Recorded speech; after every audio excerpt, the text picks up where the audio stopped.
somehow the Lord gave me a second chance at that moment, I would do it all over again. I don't think I can ever forgive you for that. But I would like to try.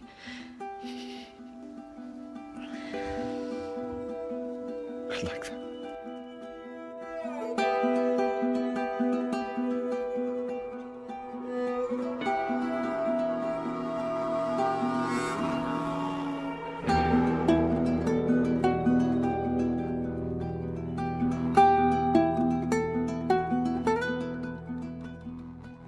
Welcome back, everyone, to the Comic Blast Podcast. Finally, after Caboose took 18 years to beat this game, we are doing The Last of Us Part 2 Spoilercast. But I gotta introduce everyone. First and foremost is my wingman, Keenan. You're back from the brink from last week, and you I'm weren't back. here. I haven't been on an episode in so long. So thanks for having me. I appreciate it. I thought I was kicked out. Hey, no problem, man. Yeah, Caboose replaced him, actually. Caboose has been on as many episodes as I have been on in the past month. This is correct. Yeah. Thanks. Yeah, man. more like the Caboose Blast. There it is. There you go. Changing the name. Trademark. It's just we just like literally just get rid of the comic and we just put his logo on there. Just Comic Sans, that'd be just so Caboose. Haha, comedy. But yes, also we have Caboose with us. If you remember him from our episode talking about the Snyder Cut. Yeah, the Cinder Cut. That's right, I'm back. Snyder Cut. Freaking, wasn't that what like Jason Momoa puts? I every don't know if time? he does it on purpose, but every time that dude he types it out, he like types Cinder Cut, and it drives me. And he insane. personally knows Zack Snyder as well, which is kind of Maybe it hilarious. is an inside joke. I don't know. But yeah, I'm Zack glad to Snyder. be back. And then we have a new guest with us, my dear friend. Do you want to go by your alias or by your real name? You can go by my alias Ninja. Yes, shut up. For full context. How's it going on, Tyler Blevins? Yeah, dude. How's your deal with Good. Mixer going? Richard. Oh, it got Richard shut Power down. Ninja. Yeah, I'm Comic Blast exclusive. I'd like to announce that I'm streaming on YouTube. For full context, you got when the we ninja. we started the call, he was wearing a freaking blue ninja wig, and Keenan straight up thought that he had blue hair and was just wearing a ninja headband. I mean, And how was I supposed to know? I can only imagine I mean, I'm Keenan being Ninja. like, "Oh God, what a my hair. scumbag!" If you like Ninja, sorry. But yeah, this is a good friend of mine, Tank, and a good friend of me and Caboose. I actually wouldn't have met Tank unless I had bumped into Caboose on YouTube. So he was also another part of the whole process. But he is. You also like were kind of the reason I've become such a big cinephile in a way, or I'd say like mild cinephile.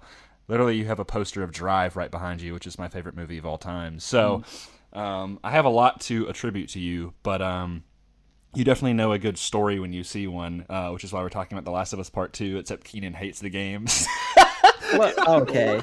I'm kidding. We're gonna do this. You know, we don't know. We don't know what he's gonna say. I literally I'm have defensive. I have no idea what Keenan thinks, so I'm excited. Yeah. Because I feel like him and Caboose have beat it the most recently. Because like I said, Caboose was taking forever because he live streamed it like a dummy. By the way, shout out your Twitch channel, Caboose, where people can find you over there, and your YouTube channel and all that stuff, since it's part of the conversation. Yeah, are we doing this at the start? Okay, cool. Yeah. We'll plug everything. Check out the YouTube, youtube.com/Caboose or twitch.tv/Caboose. I did stream The Last of Us Part 2. I have no regrets. It was an amazing experience, and I was really glad to document my entire experience playing the game from beginning to end. Sorry it took so long, but No, it's all good. no regrets. No, it's cool that you'll actually be able to go back and look at your first time reaction to it. Did you? You normally when you stream you have you're on the actual stream, people can see you, right? Well, yes, yeah, Okay. yeah. My face cam's up. Yeah, just making sure. So yeah, that's where you can find Caboose. Tank, where can they find you at? That's, by the way, that's his name. His name is Tank, not Ninja. He didn't even. I don't even think he clarified. My name's Oh Brady. man, they got 5 people on this episode. I'm a man of many hats. Wow. But you can just find me somewhere. No, like, what's your Twitter? Somewhere. Okay. You Link just- down below. At Tank Forever 10 Yeah, he posts some on Twitter. crazy tweets that you'll probably either See, hate I'm a or real- love, I'm a real or psycho. yeah. I mean, you're I'm unhinged, unhinged. If you want to see what unchained, like the 21, Django 22-year-old tweeting like they're a father of 3. Actually, would he's look 20. like. Is he really? Yeah, me and him are 20. Are you 20? You guys Whoa, are I already 20? got a follower. You Freaking friggin' lying, baby. I got a follower. Excuse me. Wow. Oh. Wow, I love how you like just. Wow, we're making new What a friendships platform. already. And Keenan, obviously, where can they find you at? At Keenan Creates, Instagram and Twitter. Boom. You can find me at Straits38 on both Twitter and Instagram. And you can find our overarching social media at comicblast_ on both Twitter and Instagram. We have also our patrons that we need to shout out, where you can find us on patreon.com/comicblast. And I am going to shout out everyone by their Discord names, because we have a Discord, and if you're part of our Patreon, you can join our exclusive Discord. First and foremost, we have our sponsor, Jess. You can find her at twitch.tv/female and fatal. She's still doing Twitch stuff, right? Yep. Okay. Thought so. Just making sure. And then we also have now we have 1, 2, 3, 4. We have 5 patrons plus 1 sponsor. Our newest patron is one of my good buddies, Caleb. I go to school with him. He's the newest addition. We also have Diego. We have my buddy Jake. We have Joseph, and we have Sam. So that is our Patreon gang, if you will. And if you are interested in helping us, even just as low as $1 a month, patreon.com/comicblast, and it would really help us out. Even though times are tough, there's no obligation. Also, if you're listening on either Apple or Spotify, please rate and review. It really helps us out and kind of spreads it around a lot more, where it's more easily recommended. So if you're on there, please give us a good rating, and we would really appreciate it. That should be it. Anything I have left out, Keenan? No, you nailed it. Perfect. As I always do. More like the Not house really. cleaning blast, housekeeping blast. Sorry, God. Listen, you know how it is. I gotta, man. I asked you guys before I even plugged my own social media. I listen. All right, I'm helping you out here. Okay, Last of Us Part 2. By the way, this is going to be full spoiler cast. No holds bar. I think that's a statement. I'm pretty Nope. sure that's no bars held. No holds barred. Barred, okay, with an ED. Like the beetle bard from the Harry Potter. Which Keenan hasn't watched. Watch Harry Potter, Keenan. Okay, well, Caboose hasn't Alright, watched I'm Harry gonna Potter head either. out. Bard man. But yeah, there's gonna be full spoilers in this, and I'm really excited to talk about it. I'm not gonna lie. I will say my fire has died down for this game a bit, because it has been a couple weeks since I've played it. I still love the game, first and foremost, but it's been a while since it's not very fresh on my mind. But I still am very much excited to talk about it. Who wants to start? Let me just ask everybody here. We all love the first one, right? Everybody Yes. loved the Yeah. first game? Okay, Yeah. cool. That's all I Entertainment, need to know. masterpiece, all that. Yeah. Yeah. Yep. Yeah. Okay. Yeah, and I'll disclose that I think we all have different backgrounds on how we played the first one. Because I gotta mute my phone. People are texting me. Sorry, I'm just so popular. Excuse me. So when Tank, when you first start, you start first. When did you first play the first Last of Us? I played it in 2013 When it first came out. Yeah. Yeah. So did you play it on the PS3 first, or did you get it the remastered version? Yeah, in 2013 I played it on the PS3 Gotcha. because the PS4 wasn't out yet. Did you also play the DLC PS4 when came it came out in 2013, bud. Yeah. Anyway. Well, the remaster came out in 2014. At the end of the year. I played it in April. When did it come out? June. I played It it came out in June. Yeah, wow, this dude got it Yeah. 2 months early. Yeah. And at the time, what did you think of it? I thought it sucked. I thought it was more like The Ass of Us. Okay. Wow. Dude, finally somebody. No, I'm just kidding. Somebody said it. The Last of Us sucks. No, but like I'm assuming you loved it. Yeah, it was a phenomenal gaming experience all around. Okay, perfect. I think we all had the same sentiment. Caboose, I'm sure you played it when it originally came out, right? Yeah, I played it when it originally came out, but I ended up like when it first came out for the PS3, I played it kind of alongside my brother. Yeah. So there were bits that I was fully engaged in because I was the one playing, or bits where I wasn't as engaged because he was playing. And then I played it again when they released the remaster for the PS4, and that was just all me. Mm-hmm. And that's where I was like, oh yeah, no, this is like one of the greatest games of all time. Yeah, I think it kind of transcends the it transcends like gaming as a medium and like how much it can be used for a storytelling purpose rather than Right. I mean, because let's be honest, The Last of Us could easily have worked. It could have worked as a movie or whatever. No, It's gonna gonna be a show now. Yeah. Yeah, So exactly. yeah, it could work as an HBO show written by Craig Mazin. Oh yeah. Yeah, they should do that. Oh wait, I think that can happen. Yeah, that's in real exactly life. how it could work. and then But yeah, Keen- it's one of those things where it's just Okay. like, sorry, it's just one of those things where it's like, it's so cinematic, and because we're all film buffs, I'm sure that's why we appreciate it oh yeah, more than most people would. And like, it has its problems with gameplay, but because the story is so engaging and so compelling, it's like you can almost excuse a couple of yeah. tedious palette sections of the game or Right. ladder sections of the game Yeah. that keep repeating themselves. But yeah, I don't know. That's Really my good game. favorite part. Yeah, that's kind of like my biggest like complaints with that. Well, I'll get into that in a second. So Keenan and I, when did you play it again, Keenan? Like you played it like a couple It was- months back. Yeah, it was before Jedi Fallen Order came out. Okay. Probably October. It was like one Okay. of the free games on PlayStation, and then I was I like, gotcha. I'll download it, and it Mhm. sat there for a few weeks. And I've heard good things about it, but I'll be like straight up like with you guys. I am not a big like fan of zombie games. Yeah. Overall, there was a few of them. Like I actually like Dying Light. Oh, for that's the yeah, most that's part, actually a pretty underrated Yeah, game. that's a fun game. Yeah, but that's like really the only exception. But then this game came out, and it was very story driven, Yeah. and I was just completely blown away with it, and the characters just kind of captured my heart. And I was like, man, I really, I played this at the right time, because obviously I wasn't one of the people waiting since 2013 for the sequel. I probably would have been like annoyed at some point in time. So Oh yeah. I was like, really pumped for it. That was before the initial delay came from Mhm. like, what was it, May to whatever they were going to delay it So to. there was a couple of delays for this game. At first, it was Yeah. it was supposed to come out It was like a in- few years. I mean, I think it was the first release date they announced was it's supposed to come out in February of 2020. That was its first release date. Yeah, that's right. Yeah, And then yeah. it got pushed back to May. I want to say sometime in like October or November, like right around when you played it. Maybe a little Yep. bit earlier than that.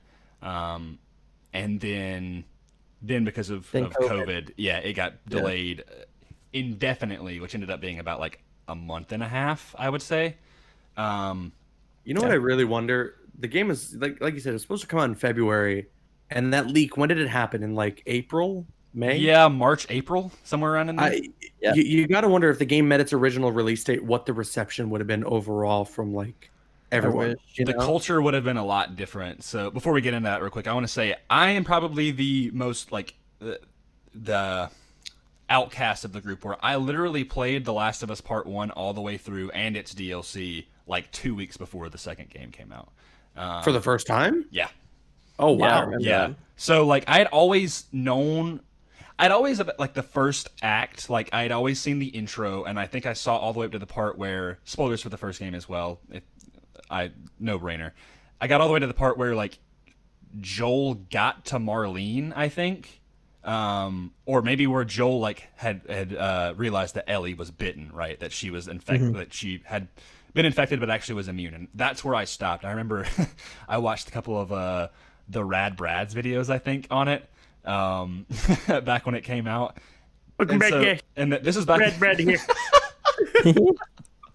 Shout out to the Rad Brad, the Rad man Brad who on this literally plays. podcast? Wow, we have Ninja and the Rad Brad. Shout out to him though, because he plays literally every video game known to man. It's crazy. But yeah, at the time I didn't have a PlayStation. And then I only got a PS4 for Spider-Man. And I remember I've had The Last of Us remastered on my shelf since I bought Spider-Man PS4 in 2018. It sat on my shelf for nearly 2 years before I started like playing it all the way through, like dedicated. And I said for months to play it. Yeah. It bothered me so much. Every time I saw it sitting on the shelf, I'm like, dude, you got to play this. I think we kind of all are like that. We're like, I know at least me and you are, where if there's a movie or a game that like we have, like we'll feel like we'll put it on our backlog and like, oh, I gotta watch this. Like you kind of feel obligated. Yeah, you kind of feel guilty. Yeah. So yeah, that's kind of where our backgrounds on like all of this were like, Caboose and Tank, they've had the first game simmering for a very long time.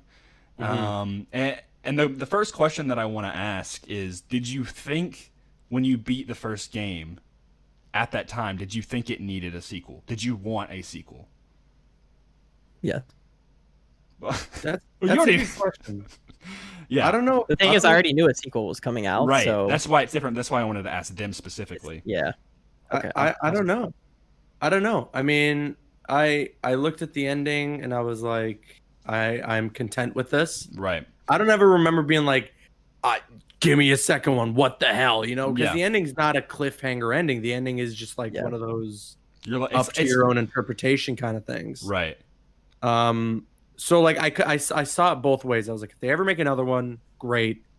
But it wasn't something I was like begging for. But when it was announced, like the moment it was announced, I was like, okay, yeah, like here's my social security number. Here's every digit of my bank account. Like just take everything that I have. Yeah.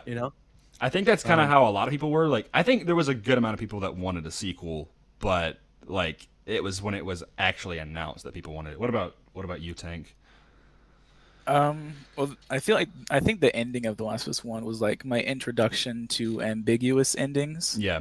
And I don't know, I liked it. I wasn't, champing at the teeth.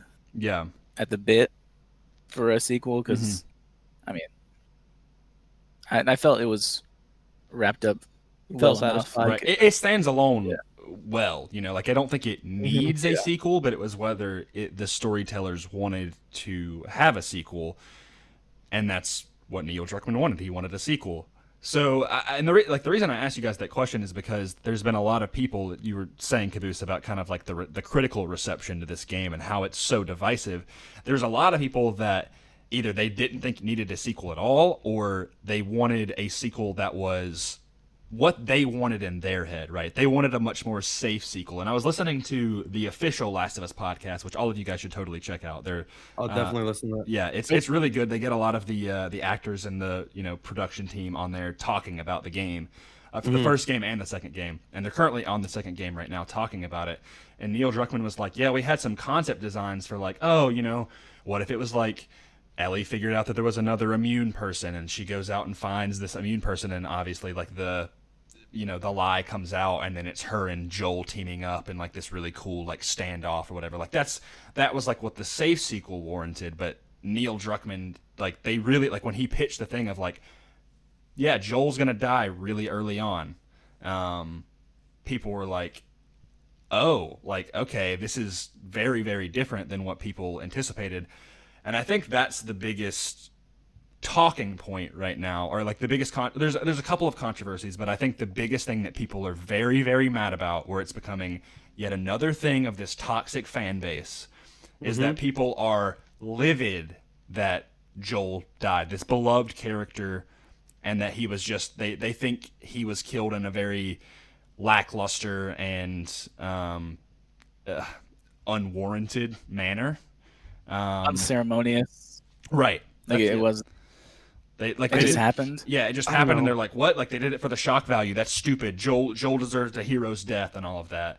Like, what does that even mean? I'm getting so sick and tired of this idea that beloved characters. It's cool when they do go out in some fantastical, heroic way. Yeah, you look at something like, spoiler alert for Avengers Endgame, with Iron Man in Avengers Endgame. It's like, oh hell yeah! If you're gonna send off a character after a 12-year arc, that's how you do it. But in the world of The Last of Us, it's like it was set up from the first game, from the first 15 minutes when the dude's daughter dies in his hands, that this is not your stereotypical action movie world or stereotypical zombie game world where the heroes win, and when they lose, it's in some triumphant effort. No, it's just not. It's real. It's meant to be like a real life depiction. It's meant to throw you down in the mud, spit on you, beat you nearly to death, and you get up and continue to walk. Like exactly. It's and, not. And on the topic it's not trying to hold your hand. And on the topic of like, should it exist? Like, that's just not our question to ask. That's Neil Druckmann's question. If he thinks it should, then we don't get to say no. You know, he's the one who's like, I have this idea. Nobody held a gun to his head and said, you got to make a second game. That was, I'm sure, all him going, okay, I got this. Similar to, you look at something like very different form of media, but you look at something like El Camino, right? I was going to say Vince Gilligan finishes Breaking Bad. He ends the show. Yeah, he does Better Call Saul, like a prequel thing, whatever. But then he gets an idea. He's like, hold on, I think I know a way to continue this story. And that's where that idea comes up to create El Camino. Should it have existed? That's not our question to ask. That's up to him if he wanted to make it. So I don't know. And if we're talking about Joel and his death, it's rough. I got very emotional. It's brutal. But I feel like since the first game, if you were paying attention, that's what they were setting us up for the whole time. Joel is not a good guy.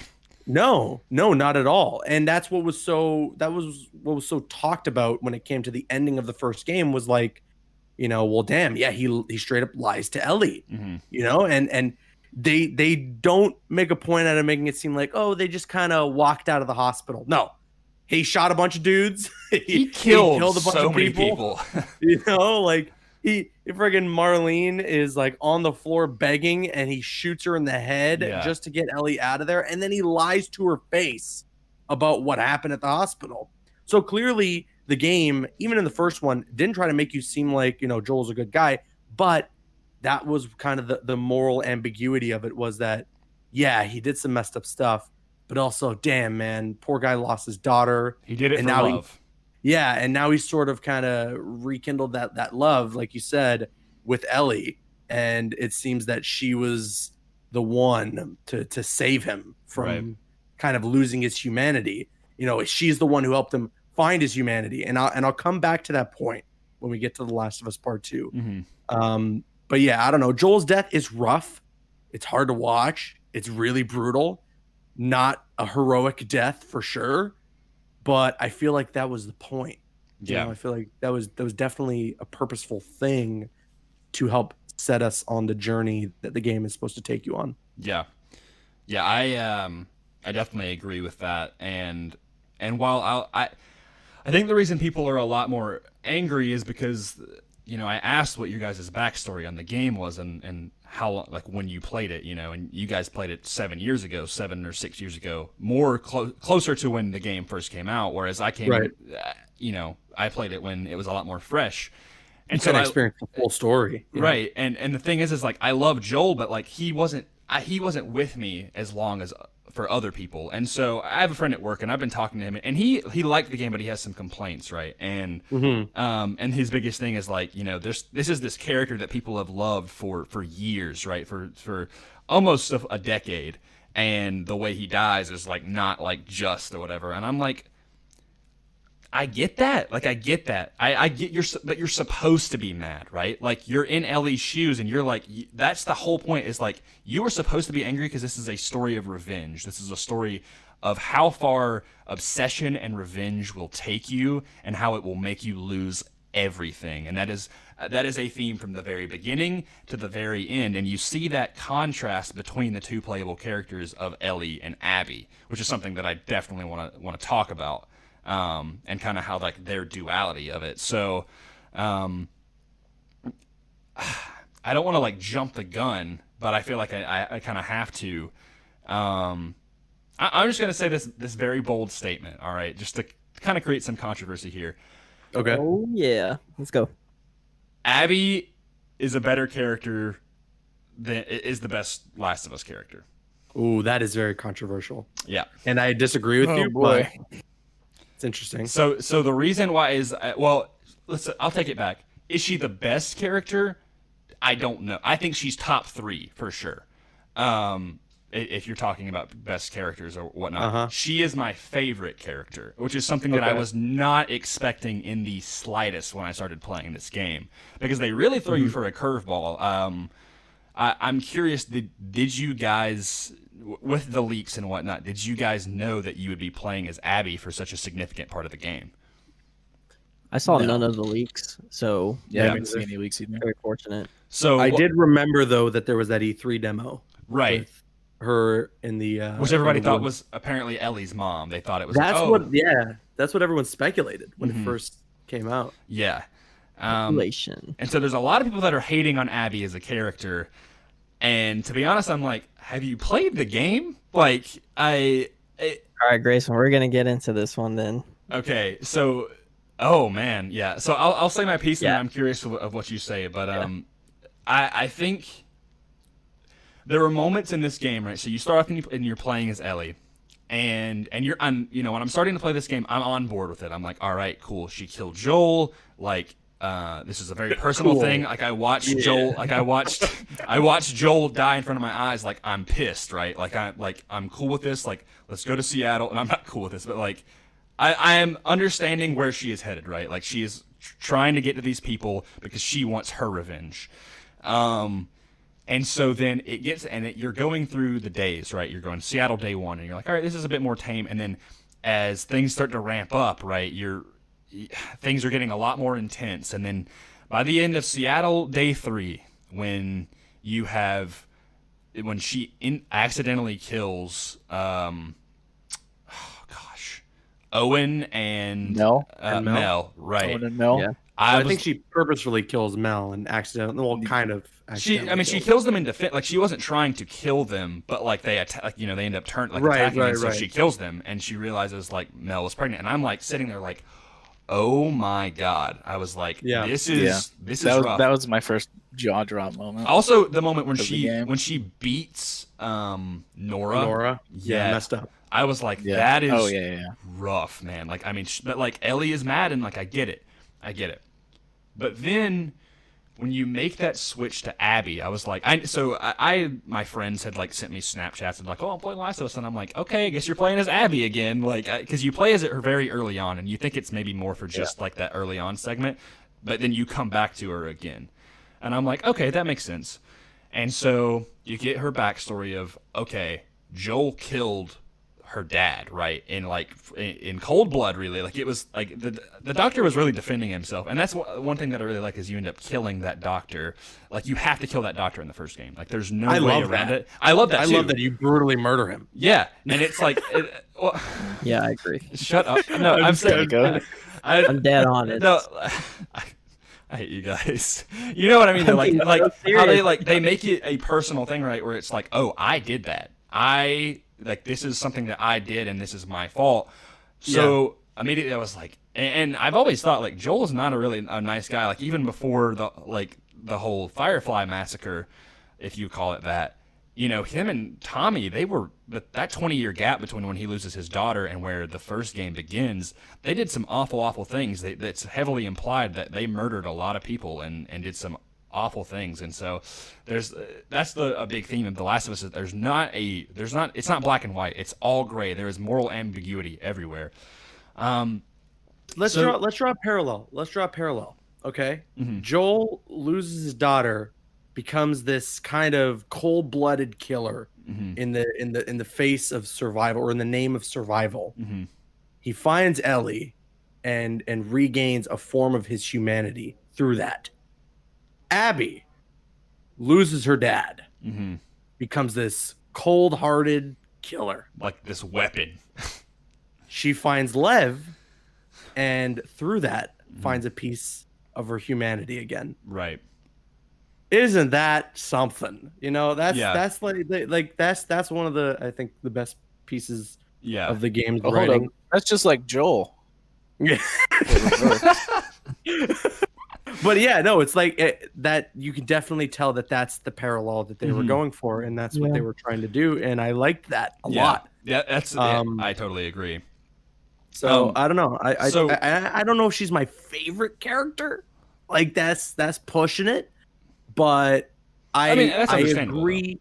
I agree with what they did with her character. I understand what they did with her character, and especially when we were introduced to Lev and Yara and everything going on with them, then I was finally starting to get hooked. Because Right. when we switched perspective to Abby, at first, honestly, I was like, man, Most people were mad. it wasn't that I was mad. It's just that I was like, I don't know if I care. Yeah. Like I understood Abby's perspective. I understood where she was coming from because they gave us that piece of backstory. But it's like, oh, Nora, hey, you're gonna die in like a day from where this is taking place. Oh, hey, it's Owen and Mel. I know exactly when you guys die. So it's just like I felt no connection to those characters because I knew what was going to happen to them already. Yeah. The only one that I did start to gain a bit of a like appreciation for was Owen, because I feel like we spent the most time with him out of all the side characters in Ellie or in Abby's side. But it really wasn't until Abby runs into Lev and Yara where I was like, okay, now I'm starting to appreciate this character and what they're trying to do with her. Yeah. So to fully clarify, like why I think she's my favorite character is because Ellie and Abby are very much also foils, where they're both seeking revenge, right? Abby was seeking revenge on Joel for killing her father. Ellie is seeking revenge on Abby for killing Joel. It's like this cycle of revenge, but it gets to that end of that game, right? And at this point, I'm fully attached to Abby. Like I've gone through her entire story. And this is at the point where you're in Santa Barbara, and it gets to that point where you're going to find Abby. First of all, when she leaves that farm and her and Dina break up, I was heartbroken. I was like, "What are you doing, Ellie? Just stop!" Yeah. I was like, "Just stop! Like, let it go!" Like that whole scene with Tommy too. Yes, where I don't blame her. Like she wants to go after it to get justice. Like Tommy has like lost everything, and Tommy's pissed. And then, but like she finally has happiness, right? Where she has this life with Dina and JJ, adorable by the way. And then I'm like, oh, like you've wasted this now. You were going to ruin it.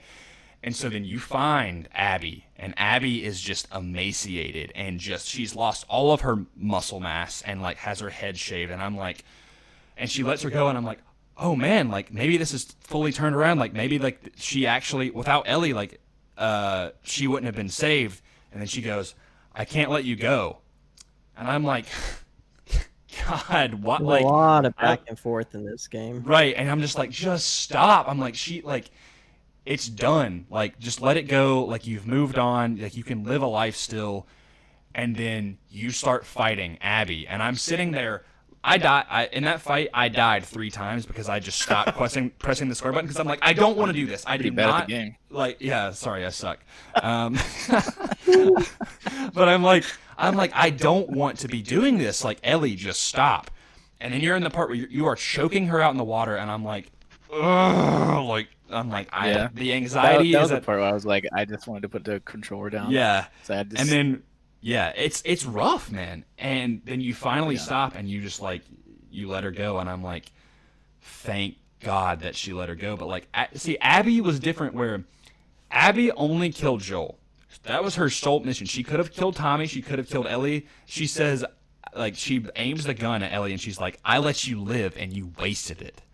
And you're like, yeah, like she could be back home. Literally, like she could be back home in Jackson with Dina and Jesse and Tommy and everyone if she had just let it go. But Ellie didn't. She was going after Abby, and she killed God knows how many people. Like, not just all of those wolves, but like Owen, Mel, Manny dies in the process. By the way, rest in peace, Manny.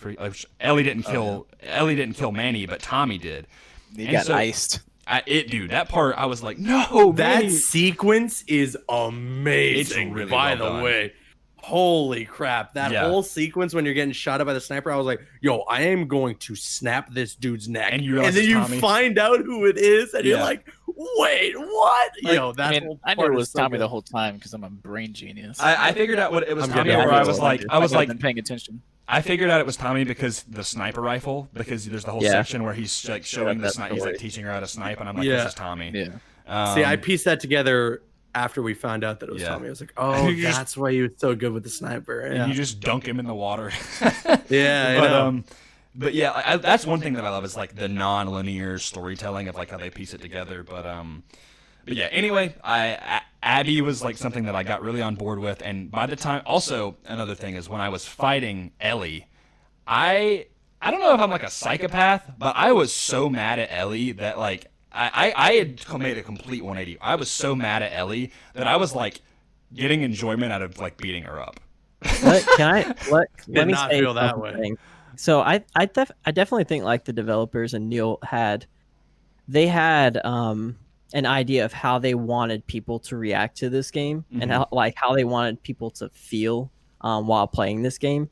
And based on like just listening to you, Grayson, I think like they really like you resonated with the message that they were trying to send and hoped that everybody else would feel along the story. Right. And I feel like that's where the disconnect is like either you did or you were able to like play ball with what they wanted or you weren't, or you just couldn't, that's where the disconnect for me honestly was. Yeah, I'm curious on your thoughts. You've been kind of quiet. By the way, before I say it, I didn't get enjoyment out of beating up Ellie, but I was very, very mad at her. Like she was first of all being really annoying because that boss fight is really well done because she like plants the mines all over the place and whatnot, and it's very strategic.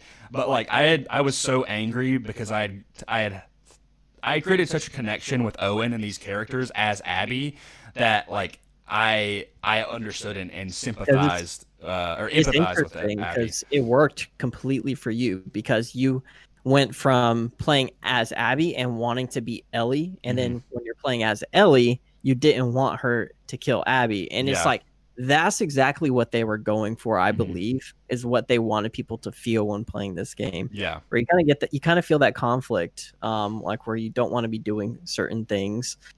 The game, like, just quickly, I'll run through my thoughts really quickly.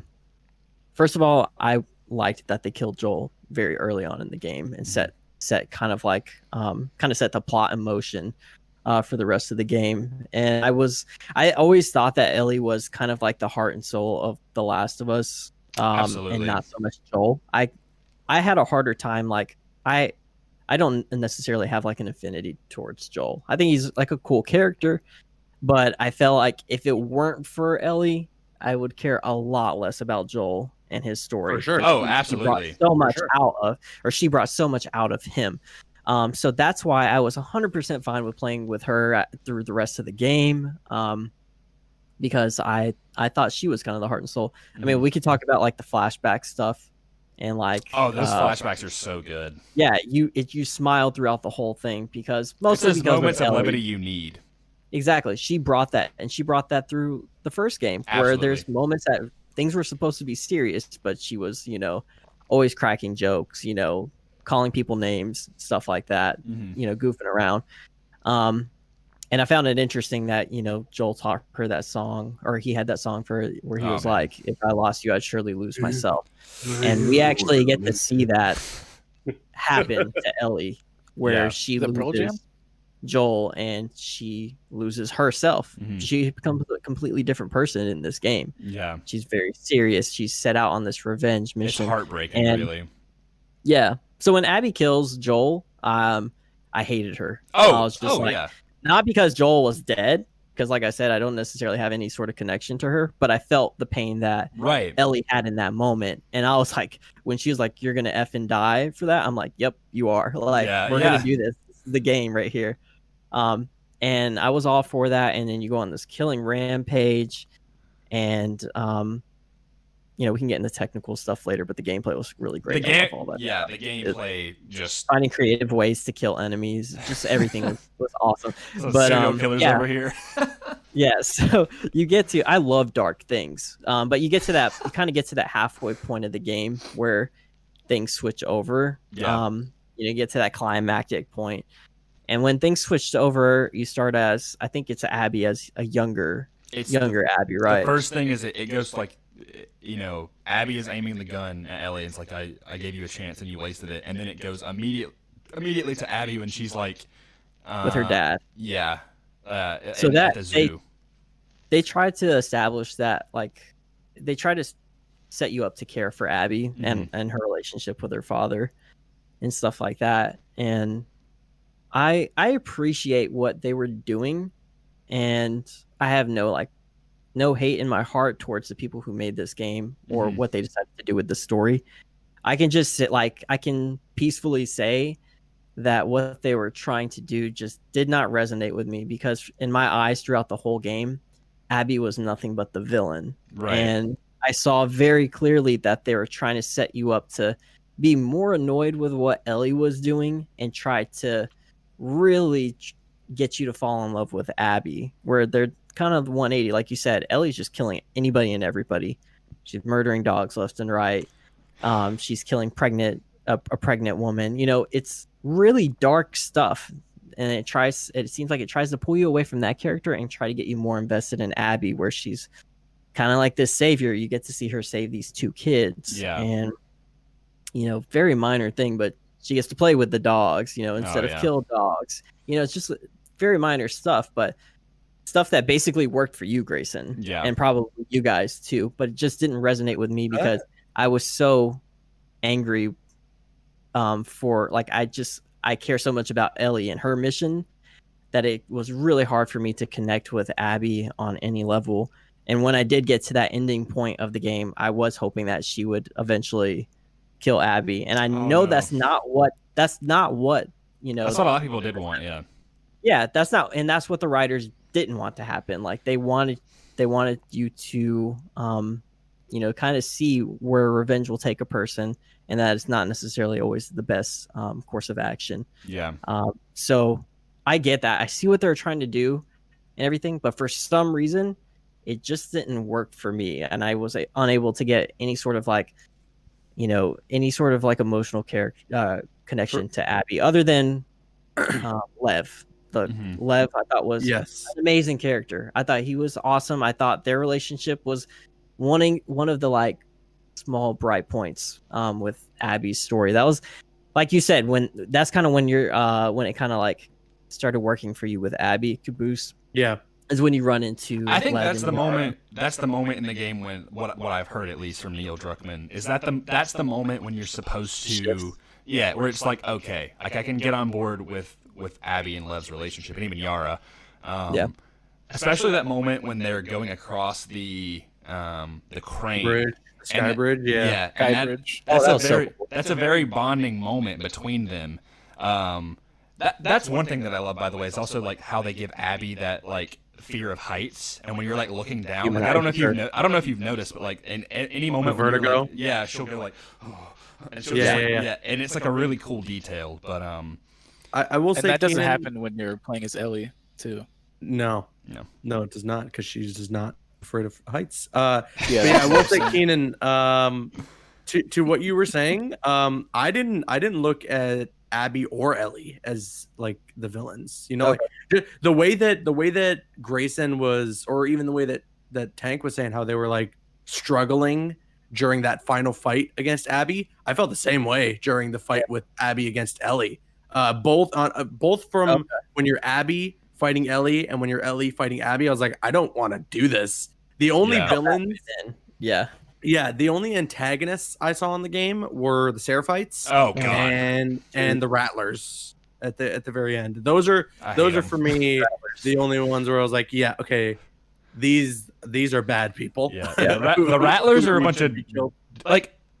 I mean, I guess it's apparent that, like, even from like Yara and Lev, like they're technically like they keep the good parts of the Seraphites, but like the religious, like the over religious gung ho Seraphites. I was like, I hate you guys. Like, you know what? I was gonna say that you're absolutely right. I love too the way they handle the character of Yara and Lev, in that they're still very big believers in what kind of started the Seraphites in the religious aspect of it, and they didn't try to make it seem like religion bad, you know, like they were trying to give you an understanding of sometimes there are people who take these ideas and They're so set in their ways that they will not get out of it, right? Exactly.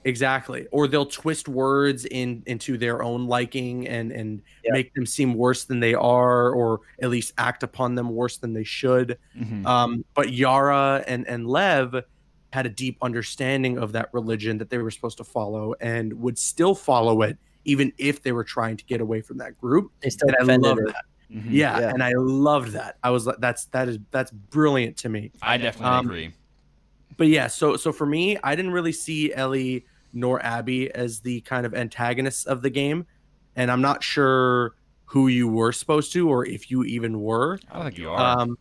Yeah, so it's just I don't know. I liked what they did with Abby. I understand and respect the position that you're coming from, Keenan, because yeah, especially considering the first game and how much they had to develop the character of Ellie and how she is the core of the story of The Last of Us through both games. It's hard to be like, I want this other person who we just got introduced to and only have played as for 10 hours to win. It's hard to get there. So that's totally fine. I understand that. I think overall, if I were to like complain about some things, because I didn't give it a 10 out of 10 when I like reviewed the game on Twitter. Yeah. My biggest issues with the game lie within the structure. I think that the flashbacks are good, but I think that there's just a bit of an overabundance of them, and they probably could have been used a little bit better had we started playing a bit more of Abby's sections first. Right. And again, that just goes back to what I was saying, how when we switched to Abby, I was like, I don't care about any of your friends. I understand your position, but I don't care about Owen. I don't care about Mel. Who gives a crap about Nora? Like, Manny spit on Joel. This dude deserves it the worst. Like there's like, I don't know. I just couldn't get attached to them. And I feel like maybe if we got a little more time with them before we got that whole massive section with Ellie, there could have been a bit more of an attachment there, because at the same time, I felt the weight of killing Nora. I felt definitely the weight of killing Mel because of the reveal. But there could have been even more to that. Like, there could have been an even more like deeper emotional tie if we were to play a bit more of Ellie's section or Abby's sections first.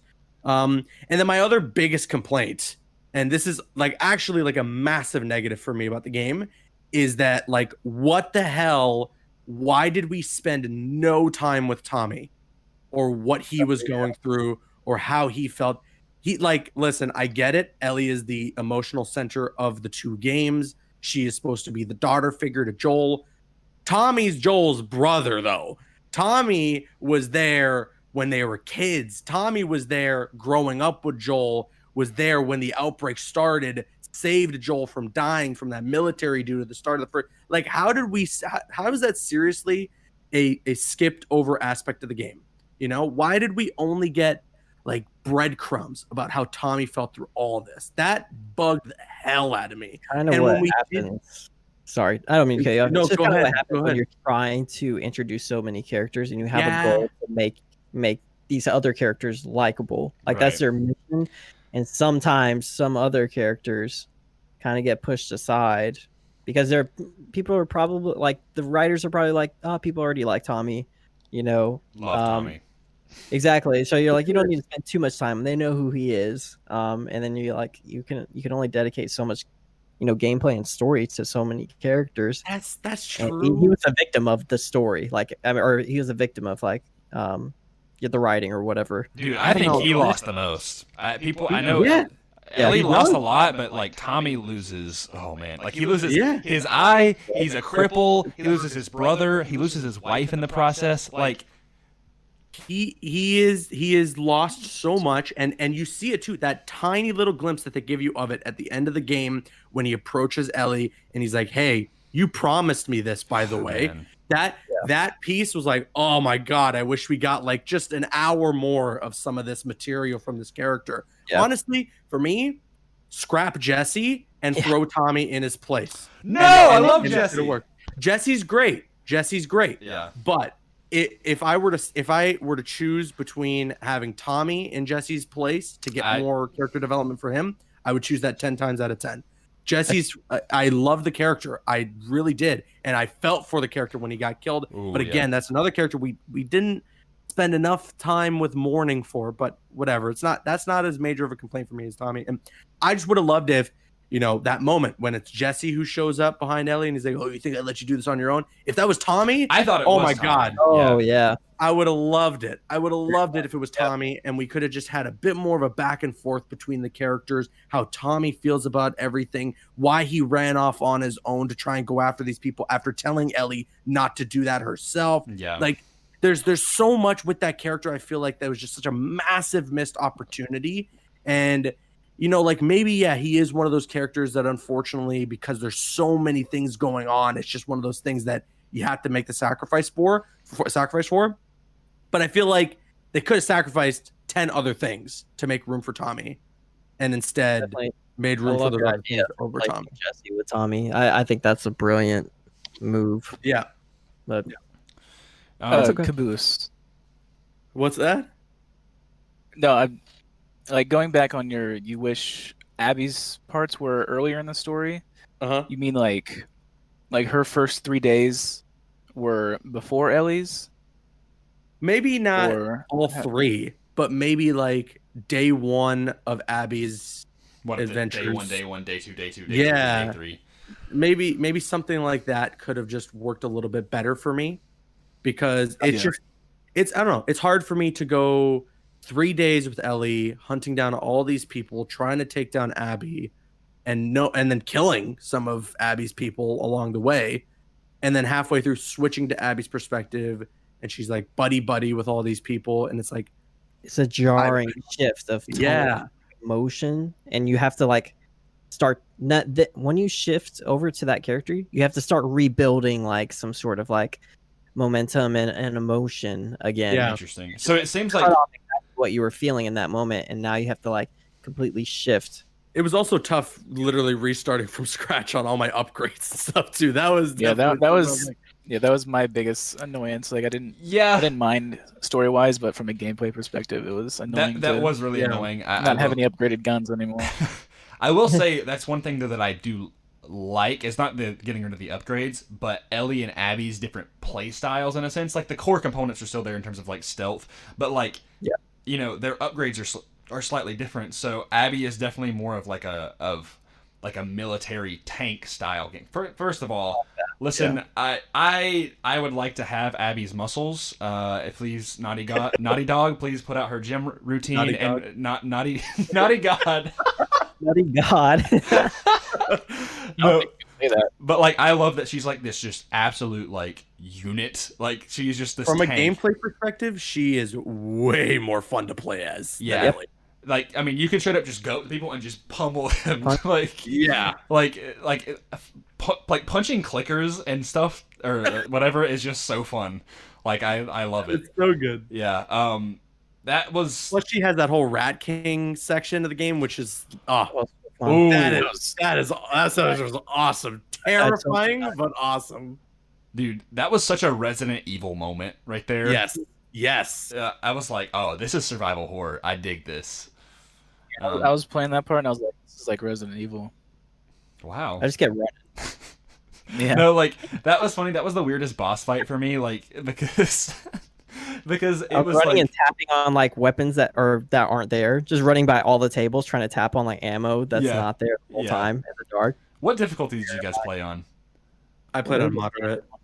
Yeah, moderate. I played on moderate as well. Okay, yeah, that boss fight with the Rat King, it was me. The room is pretty much just a square room with two cubicle looking things. I guess I don't know, and it was me just going, ah. But that was a really good part, and that was the one that was just you won't forget that part. But I'm curious, kind of deviating from the plot and whatnot, and I'm sure we'll come back to it because it's a very dense game. What was everybody's favorite moment in the game? And I'll go last. Oh boy. It's too I really love the last conversation between Joel and Ellie. Oh man. That's a really like that moment. And this was also why I guess I loved and I didn't love live streaming, because I was an emotional mess through that whole thing live on stream while everyone was watching.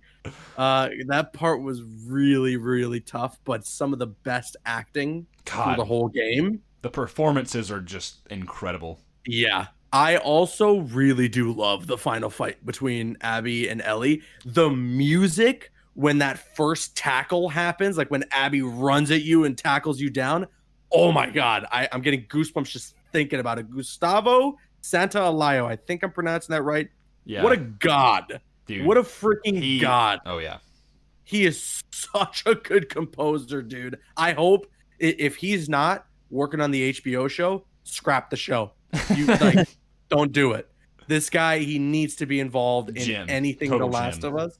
Yeah. He is so good. And yeah, so for me, it's a toss up between like the final fight between Abby and Ellie, because it's so brutal, it's so visceral, or the final conversation between Ellie and Joel, because the performances are like legitimately Oscar worthy if they were real life. I want to address one thing that makes it even more heartbreaking. If you go back and you're playing the game for the second time, or if you just remember, if you take that conversation into account, right, where it's, you know, them starting to forgive one another, there's a moment when you're out on patrol with Dina where Ellie goes, yeah, I think Joel and I are gonna have watch a movie tonight. Yeah. And you're like, and you know, all of that stuff aside, you think like, oh, they're good, right? Like they're fine. They're just gonna watch a movie. This is a normal thing. That in mind, you're like, oh my God, that was the process of them trying to rebuild and like forgive, for that relationship to get restored again. And then you're like, no wonder Ellie is so mad, because like she finally had gotten to this moment where she can try to forgive Joel, and now she doesn't even have the chance. Like she never got the chance to. And I remember there was at one moment like in the game where, you know, they have, it's in the barn when they're having the barn dance, and I know Greg Miller from Kinda Funny thought the same thing that I did, where there's a part where, you know, Joel steps in and like to get in the middle of that guy who's like, you know, berating Dina and Ellie for kissing. Joel's like telling him to back off, and Ellie's like, I don't need your help, Joel. Like, and he's like, okay, like that's it. And I was like, oh my God, that's the last thing she ever said to Joel. That's what I thought too. And I was like, no, broke my heart. Yeah. I'm glad it wasn't the case but even if it was, I would have been, I still would have felt for it, right? But that moment right there, like that, I think it kind of, those moments kind of go hand in hand in a way, the ones that you're talking about, Caboose, because when you're fighting Abby, you see that flashback, right? When she's like she goes there, like, and initially you see just Joel's just bashed in head, right? Like after he's dead, and you're just like, oh my God, like I'm mad. And then she sees Joel on the porch with the guitar as one of the flashbacks, and you're like, oh, she's starting to see the happy memories again, right? Like, yeah, those are some really good moments. Well, like one of the most memorable endings. It's not even that. Think about the conversation that they have. You know, it ends off with, I don't think I'm ever going to forgive you, but I would like to try. Mm-hmm. And then compare that to the moment when she sees Joel, when she's about to kill Abby. Those words probably in her head as well, then speaking to Abby, I will never forgive you, but I would like to try. Oh, and this time, at least she's provided the opportunity to. You know, she has gone through so much, lost half of 2 fingers because of it. But at least now, you know, maybe not with Joel because I was out of her control, but at least now she has the opportunity to forgive, or at least make an attempt to. Mm-hmm. And so she does. And I thought that, I don't know, I think that that's brilliant because, yeah, like you see, like she sees Joel on that porch with the guitar in her hand. And clearly when she lets Abby go, she's thinking of that conversation. So, yeah. I didn't think about that. That's actually, I really, really like that. It makes me think that like Abby and Ellie, I believe, had they didn't have the whole revenge cycle on them, they probably would have been pretty good friends. Like I feel like they have a lot in common, that they would have actually been like, you know, been buddies. And that's what I was really hoping, was for inevitably them to team up and let bygones be bygones and be, you know. I thought they were gonna team up against the Rattlers. Yeah. I thought for sure it was gonna happen, but Yeah. it's okay. Would you have been happier if that happened? Nah, because like I mean, it would have been kind of cool or whatever to play that way or whatever. And I actually kind of like I like the idea of Ellie forgiving Abby. I just didn't like the whole idea of playing as Abby when, in my eyes, she was the villain, you know? So yeah. And I get that they tried to sway me over, but like a lot of the things that they tried to do just didn't relate. So like, did you like Abby in any capacity? I liked like I said, I liked the dynamic between Lev and Yara. Yeah. But I could not help, like, even if I started to like her a little bit, I could not help but think about Ellie and her pain and be like, I don't care anymore. I'm like, go get your revenge, Ellie. That's just how I feel. See, and it's fine that, like, and I love that you guys love the game. Like, I love that because it, you know, Naughty Dog had a mission with this game, and it, you know, it was able to resonate with some people. I don't get too upset when I don't like things. You know, I'm not going to go starting petitions and screaming at people on Twitter about it or whatever. I'm just like, yeah, it didn't really work for me, but I still have the first game. I love that game. And I'm like, it's whatever. Yeah. But yeah, it seems like you were very much on board with Ellie's, and like almost like you. I wanted Ellie's story. That's really what it was. And you know, when it comes to creative things and like storytelling and movies, you're not always going to get what you want. Because there's one person that's in charge of like deciding what these story beats are. If you want a story to be exactly what you want, then go out and create something or go out and write something. That's just the way I see it. But back to like the moments, like because I want to hear Tanks too. Real quickly, it's probably the one that everybody else likes. It's the one where Ellie and Joel go to the museum.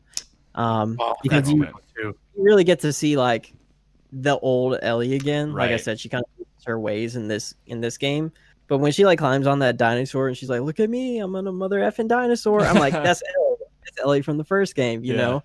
It's just so like, it's so charming and wholesome, and it's just like I could not get enough of that. And then when they're like in the space shuttle together and she Joel looks at her and is like, how'd I do, kid, or whatever, and she's like, are you kidding me? Like that just like, it hits the feels, it gives me the goosebumps, and it's just proof that like the writers and Neil, like they know what they're doing, you know, like they can write a story. Obviously they did, you know, they did the first one too. It just didn't resonate with everyone. And then there's also the people out there who are just toxic people who wanted to hate on this game as soon as the leaks came out and hate certain like ideas that were presented in the game, which is just sad and unfortunate. But I have some thoughts on those people. Yeah. Ooh. Go ahead. Not right now. Not right now. I gotta. But several moments stand out to me. One, of course, the museum. One was when Ellie came back from basically torturing Nora, and she, like, the acting by Ashley Johnson was just amazing. Like the shakiness in her voice and the animation of Ellie, and I don't know, it's Dina taking care of her is just that's a really hard moment. Bittersweet. Yeah, I think that moment's really good because I mean it's really hard to go through because you see how skinny Ellie is and how bruised and like beaten up. Oh yeah, she's busted. Like you see her waistline and I'm like, oh my god, like she is, and like Ellie loses a lot of weight in this game. Like she gets like bone thin because like by that ending sequence I was like, oh my god, like. How old is Ellie now? Like, I thought Ellie straight up was, like, in her 30s. Like, I thought that's how much time had gone by, because I was like, she looks like on the edge of, like, a middle-aged woman now because of, like, how grizzled and how much weight she has lost. But that's just a toll of, like, what she went through. And, yeah. Anyway, continue, Tank, sorry. Let's see. Oh, boy. I lost my train of thought. What? So you're talking about how your favorite moments, and then I know that. When Ellie went to Salt Lake City, to the hospital, and she found the recording. Oh, from during the Fireflies. flashback? Yeah. Yeah, I thought the acting was really good Oh yeah. in that. Probably definitely one of the best like acting scenes of the This game cast is great. Yeah, and Joel was like, "Vaccine would kill you." That exact voice. That part is rough though. Like when he finally confesses and she was like, "I'll go back with you, but I don't like." What did she say? Like, but we're done. Yeah. But we're done. Yeah. I'm like, oh man, like that's. But hard. also the last conversation that they have when Joel's like, "If the Lord gave me a chance to do it again, I'd do it all over again." I was like, "Oh yes, oh my god, that is just so good." And that's probably what like enables Ellie to want to forgive him again during that point, is where he's like, he's doubling down. You know, he doesn't regret a damn thing about what he did. Yeah. Because his love for her and seeing her as kind of his newfound daughter was more important to him than humanity, pretty much. Mm-hmm. So that's I a don't know. bold statement for sure. Yeah. And another moment is when Abby and Lev are climbing up that building to go to the Sky Bridge. I thought that was really good character development for both of them, because I don't know if I'm remembering correctly, but it was more of the backstory of Lev and why he left the Seraphites. And the Seraphites call him Lily at one point. Yeah, I love that do. moment because they brush it off so clearly where they call Lev Lily, and Lev is like, do you want to talk about it?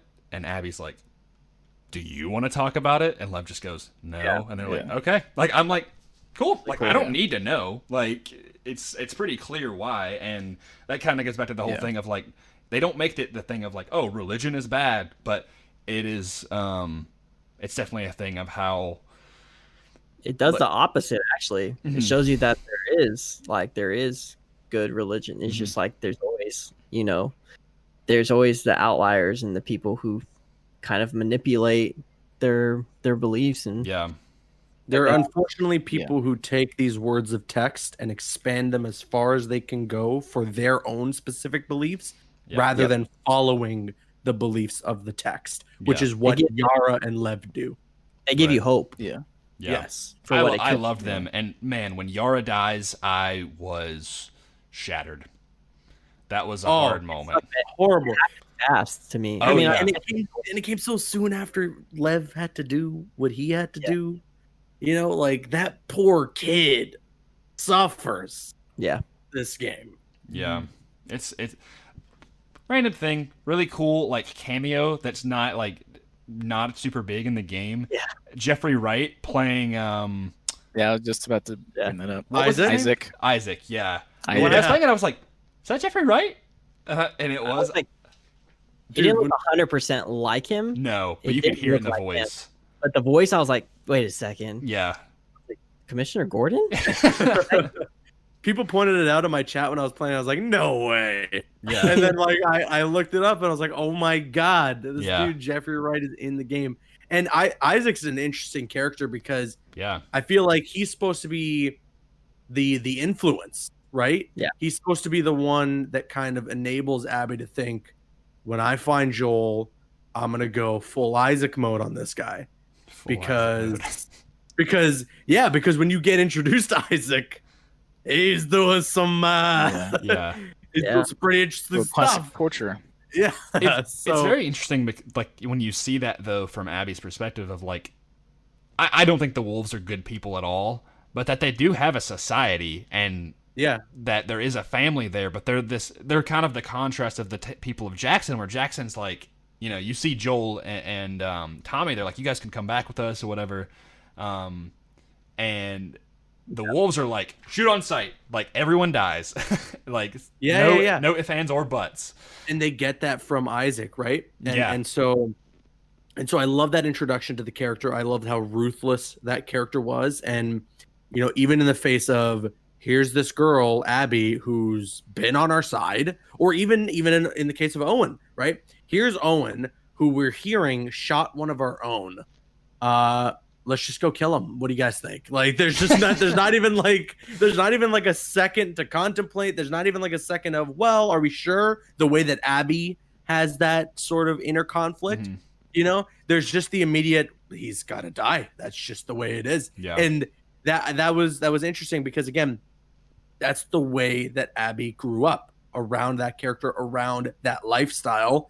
That was the norm. So when they found Joel, she was probably in her head like, this is what I need to do. This is what we do to people like this. And that's why her journey in the game is so important, because she realizes, it's not as simple as revenge bad, which a lot of people try to simplify the story to just be. But that is definitely a big part of it, is that, like, hey, listen, revenge doesn't truly do anything for you. Yeah. Yeah. So she finds that the love, compassion, humanity, all that stuff is what's way more important than revenge. And we learned that through characters like Lev. And yeah, Lev is Abby amazing. and Ellie kind of go through they go through the same journey yet different paths, Yes. right? Where Yes. Abby, literally, she's on this path of revenge and she's saved by, like, from this connection with Lev, very similar to Joel. Ellie, on the other hand, she's going on this path of revenge, and she has Dina, and she decides to go away from it and continue the revenge. And that's what causes all the problems. And it's like, Ellie's story is so heartbreaking. Say that Her again? and Tommy can relate to that. Mm-hmm. Like, yeah, because Tommy has a relationship too. Yeah. And then you have Ellie with the same thing, where Ellie really has everything that she needs to. I mean, like, talking about moments, every second that I spent on that farm with Dina was just, man. I thought she would wake up from a dream sequence because it just seemed too good to be true. Yeah. But I was like, man, I'm like, this is peace. Like, this is what she deserves. Like, that's the best victory that she could get. It was a dream, because in Seattle Day One, when they're in downtown Seattle, like, that was the like dialogue things. Whenever you go to like a dilapidated building, they were talking about, Right. what do you want to do when this is all over? They say, I want to have a farmhouse. Oh, that's stuff. true. They were living the dream, for Yeah. sure. Yeah. Yeah. And had Ellie let it go, it would have all been good. But that's the point of it, right? Is that she didn't let it go, and then she ended up losing it. And granted, I mean, at the very end, she did let go, and she found that moment of peace and levity. But she goes back, and oh man, that moment, like, this isn't my favorite moment. I'm about to get into mine. It has something to kind of do with that, but that moment when you play that guitar for the last time, and I didn't realize this when I first played it, because people were like, oh yeah, she can't play it because she doesn't have the two fingers. I was like, oh my god, I was wondering, I was like, why does it sound so whack when I'm playing it right now? Yeah. I'm like, I was like, I'm strumming. I'm doing it just like earlier. No, and then my friends were like, oh, you didn't realize it's like because she doesn't have her fingers. I was like, oh, Yeah. that's hard. And I went into that house expecting to be like, please, just like, Dina has to be in here. Like, she's still, like, maybe she's packing up, maybe they're about to leave. No, she's just gone. Some people presented some interesting theories about that, though, because they were saying apparently that Ellie was wearing the bracelet that Dina had given to her, and so they were theorizing that Dina just goes back to Jackson and Ellie went to Jackson, but she was just, I don't know, maybe doing one last sweep through the house or something. I don't think that's the case, because the game doesn't try to make you think otherwise. Yeah. It's just that people in my chat, when I finished the game and I was like, oh, Dina left, they were really trying to make a point of like, no, Ellie has Dina's bracelet. She's wearing Dina's bracelet. So they were theorizing that there was something there. I don't think so, because otherwise I feel the game would very obviously convey that. I could see her going back to Jackson, but I don't know if that's exactly where she's going. Yeah, but even so, even if she was going back to Jackson, I think whatever relationship she had with Dina is done. Like, Dina, I'm sure from her perspective, was like, you walk out that door, that's it between me and you.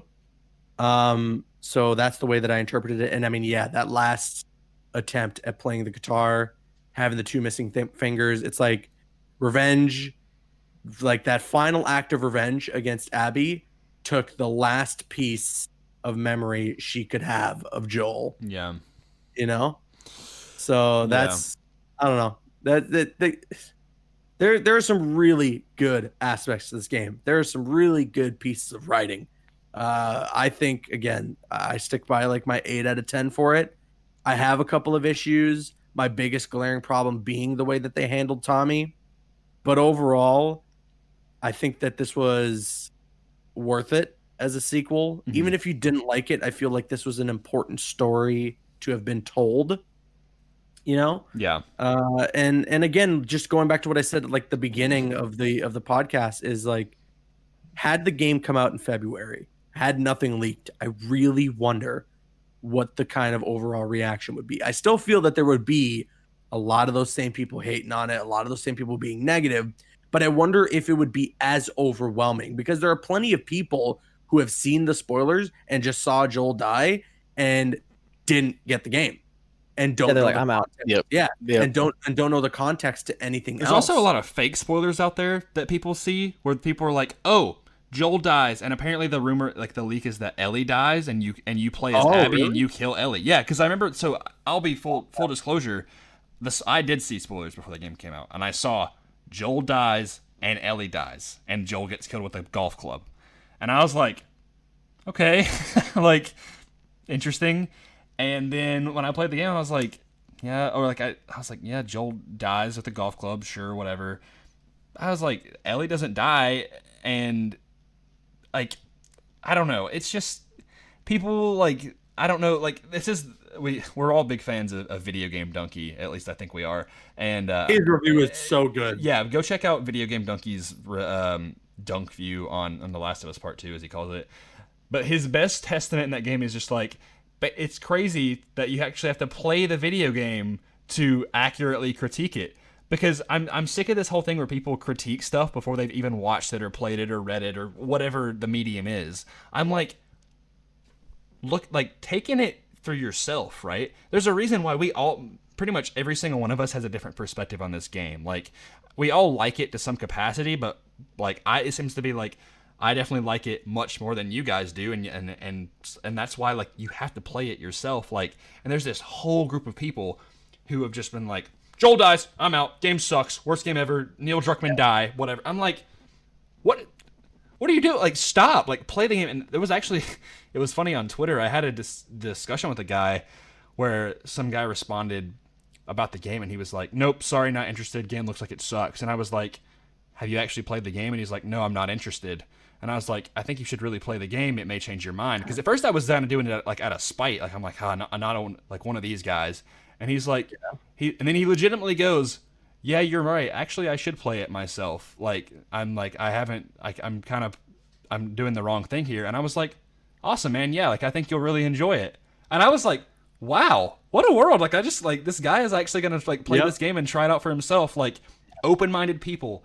Thank God. Like, You know what's my favorite criticism about the game? What is that? When people go, what happens with Abby would be like the equivalent of some random stormtrooper killing Luke Skywalker, and I'm like, yo, I'd be interested in what if that were to happen. Like, are you kidding me? Give me a story about that. Give me a random stormtrooper number 3, or you mean like the random stormtrooper whose name was FN 2187, who became a massive leader in the Resistance in the newest trilogy of Star. Yeah, that story already happened.